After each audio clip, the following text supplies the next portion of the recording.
Before you go around judging other people for the way they've treated you in this life, you might want to think about something else.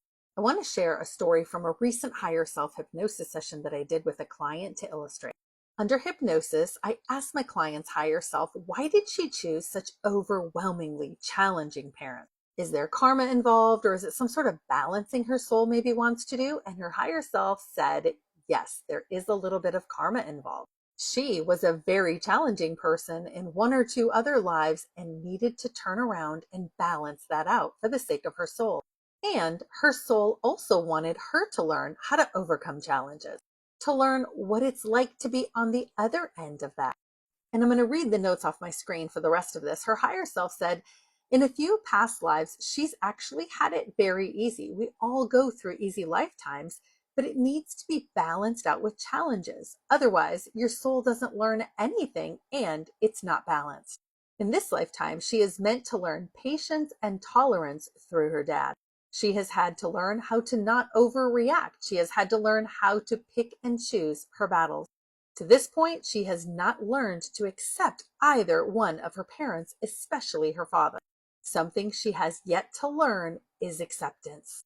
And I'll interject here. Acceptance doesn't mean that it's okay for their behavior to be that way. It just means that you understand you're fighting an uphill battle. They're not going to change just because you don't accept their behavior. Acceptance is so you can have peace.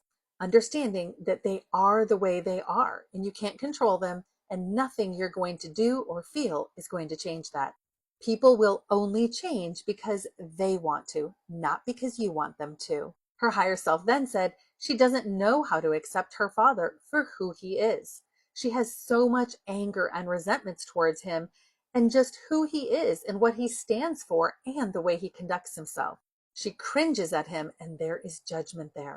She needs to accept him for who he is. He won't change and he's not going anywhere. Then about her mother, her higher self said her mother's not going to change and she's not going anywhere either. And acceptance for her mother is still something she needs to do.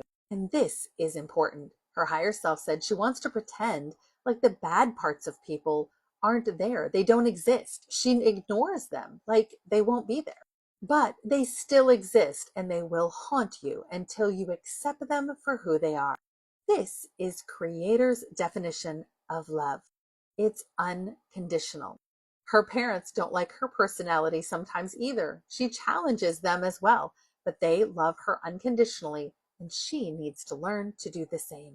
So then I spent some time asking for Creator's definition of acceptance of what is be downloaded in her heart, and she be taught what it feels like to accept other people, and that she knows it's possible, and she knows how to accept other people. So going back to the beginning, she was told that this is a little bit of karma. She actually treated others this way, and now it's her turn to learn what it feels like to be on the other end, again, all in the effort to balance her soul and to teach her lessons. So anytime you're coming up against a challenging person or someone that you find hard to accept, just look for the lessons in it for you.